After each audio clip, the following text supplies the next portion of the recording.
everybody, and welcome back to Blue Jays Today. We're your boys. We always got something to say about the Toronto Blue Jays. I'm your host, Adam Peddle. And I'm your host, Nicholas Playlog. And in this one, folks, we are going to be breaking down and reacting to that masterful Trey Yesavage debut against those Tampa Bay Rays.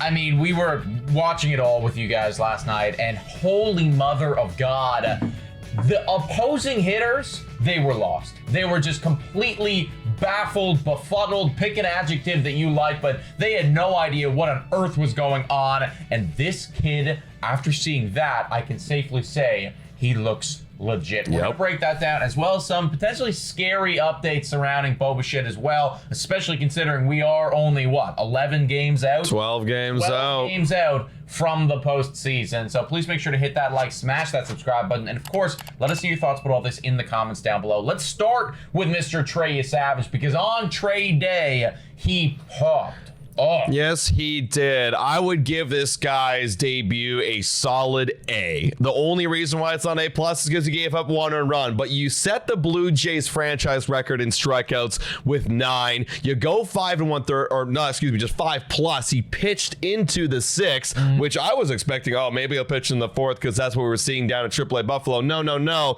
He dominated, and he only gave up 3 hits, if I'm not mistaken. And it's all based on the stuff, because you brought up right there that, the batters are having a tough time picking up his stuff. They were lost. It's because of the arm angle and the way he's delivering his pitches. 81 degrees of arm angle he has, which is something that you don't really see in the MLB. Everyone's got this 3/4 arm angle, but with Trey Yesavage, the reason why his stuff plays so well is because of that deception. If he's coming over the top of the fastball and splitter, they're coming out of the same slot. It's very deceptive, and either it dives down like a splitter or it stays there like a fastball. We saw so many times batters taking fastballs at the knees in the middle of the plate because they're anticipating a splitter, and then what's he go back with? A splitter down low, swing and missing, because they think, oh, that looks just like the fastball. I just saw that a previous pitch. That's why he's dominant, and that's why I believe it's going to continue here at the big league level. Well, we were on the news this morning, and Nick on the news, actually. Shout out to Nick. Yeah, shout out to him. He was saying, man, it looked like so many times he was going to spike the ball in the third. And then it didn't, and it kind of got in there for strikes. And I think that's honestly, like, to your point, what is just so difficult if you are a hitter over there. Look at that. This great graphic here. Shout out to Sportsnet and MLB for having this. This is phenomenal. But the arm angle is just so vertical. Yeah.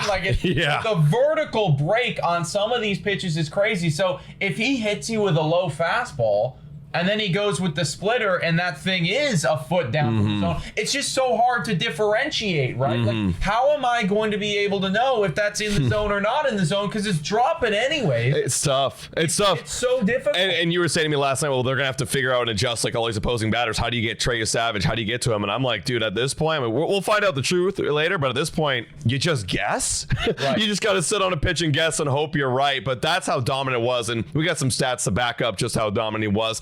Trey Yesavage, his swing and miss rate on Monday night, which was last night, exceeded that of several other notable MLB debuts. You had Steven Strasburg. Obviously, he had a phenomenal career, 43.9%. Paul Skeens, who, funny enough, Trey Yesavage looks up to right now in the big leagues. He had a 35%. Trey Yesavage had 52.8%. That's incredible. That's the highest by any Blue Jay starting pitcher, I believe, ever. Is it ever? So 52.8%. They started tracking whiff rate in 2009.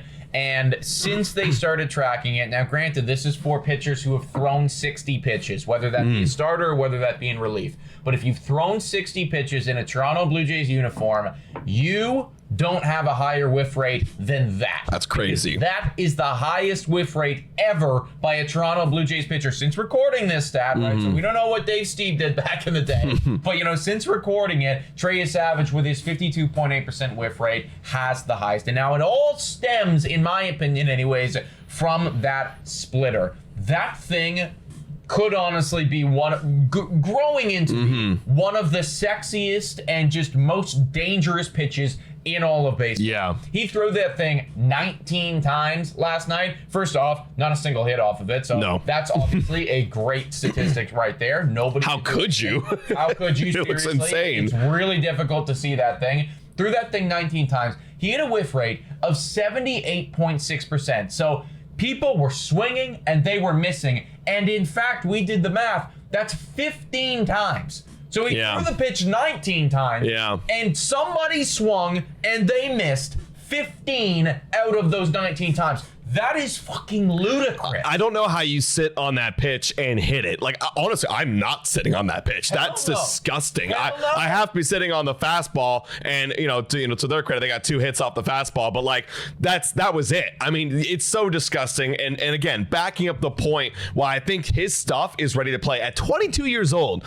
He's able to have 3 pitches. We're not even talking about the slider right now that was effective, and he was throwing that off the plate, executing it perfectly down low and off the right-hand side to right-handed batters.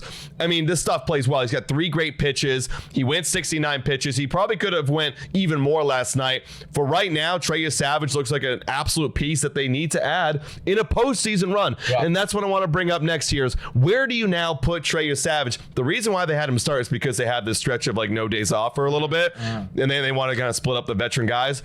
But do you keep him starting there, or do you move into the bullpen? What do you do? For me, listen, it was an incredible debut. However, I don't love the idea of taking a rookie like this and throwing him into the starting spot in what is probably a must-win game, in whether the ALDS or ALCS or whatever, right?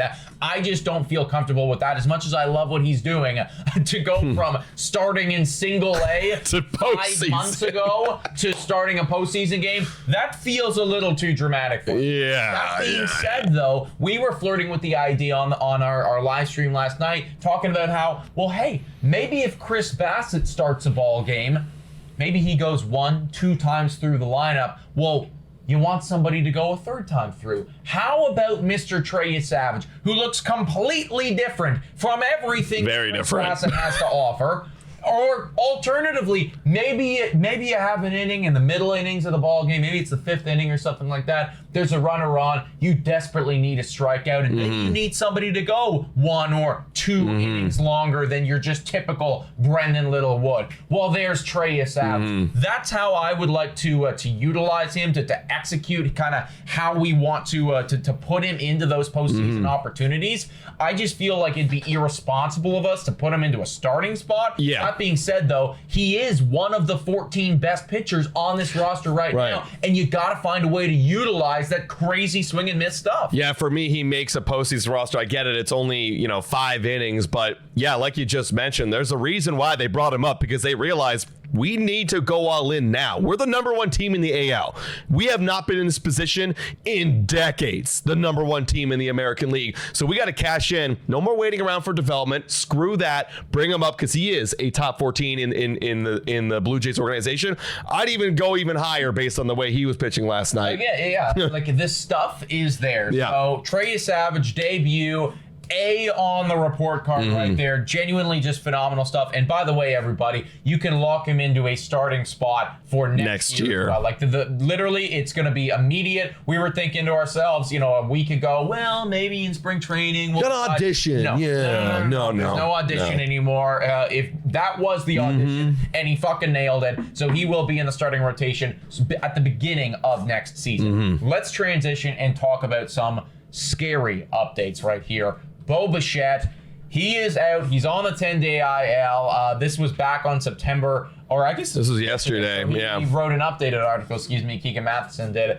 But the scary thing is that he's going and getting a second opinion on the sprained knee that he had. That's not ideal. Yeah. Typically, when you see sports athletes do this, that means that first opinion wasn't one that they really liked. Right, because you had a quote here from John Schneider saying that the first opinion, he was feeling better than what the MRI showed. Like, that's what the breakdown was. Bo Bichette said he felt great, but the MRI showed something different. That's not great. Right, and so now they're going. The MRI doesn't lie. The MRI knows exactly what's going on with you, and now it could be one of those things where Bo Bichette's like, "What do you mean? I feel great. Like, get me back in the lineup." I want to keep this postseason run going. I want to be there for the team, but you clearly are feeling something a little bit worse. So he went to Texas, getting a second opinion. We don't have the update yet, but for me, in my opinion, it's not good. And also, when you consider this, if you want to take this for a grain of salt, or you want to give it all the grains of salt because of how much weight you want to put on it, IKF said on Deep Left Field podcast by Mike Wilner, He said this: we're going to try and get the job done for him being Bo Bichette. Give him a chance to get healthy, and hopefully we're playing long enough where he can try to make a comeback late in the postseason. But at the same time, next man up. When he says stuff like that, paired with a second opinion, I'm going to be honest, that doesn't spell good news. It feels like he's not going to be back for the next 2 weeks. And what the injury we thought was maybe just a 10-day, contusion to the knee is a lot worse. Well, when we were initially talking about it, we were thinking that potentially, we'd have him for the remainder, like the last 8 or 7 games of the season. That's not going to happen at this point anymore. Now I'm thinking to myself, okay, can we make it through the ALDS, assuming we get the bye, without Bo? And then would that give him enough time? Because at that point, then you'd be looking at mid-October, which is about a month away. So is that enough time for whatever is going on? I'm just scared when I hear stuff that, the MRI is showing something. Yeah. Because usually that means that there's some deep tissue problem that's going on. And that shit can, even if you take a long time, it can still linger. So at this current juncture of time, I don't know. I actually don't know. And here's what's scary about this whole thing too, is he's due for a contract at the end of the season. So if I'm Bo Bichette, and I'm probably getting advice from my agent, hey, don't rush yourself back right now. We have things to worry about. We have a big contract. Yeah. He's done the job to get paid big time. Think about that. You know what I mean? I'm not risking my player who's about to get paid $200+ million, even if he ends the season right now with an injury, $200+ million to go get injured and have question marks on the field, and then bigger injury. Careless, and then we need really surgery. Injured.